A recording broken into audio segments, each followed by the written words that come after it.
How to update payment method on iPhone. To get started, first of all go ahead and open up the Settings application on your phone. Once you're here, tap on the section with your name, located at the top of the screen.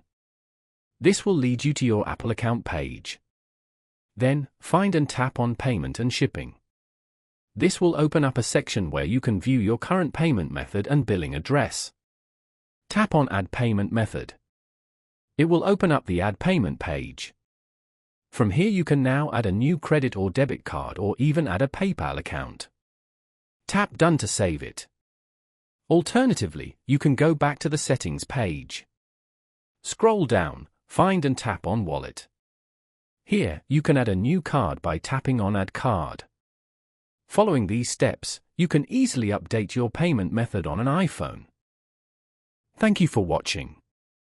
Please leave a like if this tutorial helped you, or leave a comment below if you have any questions related to the video.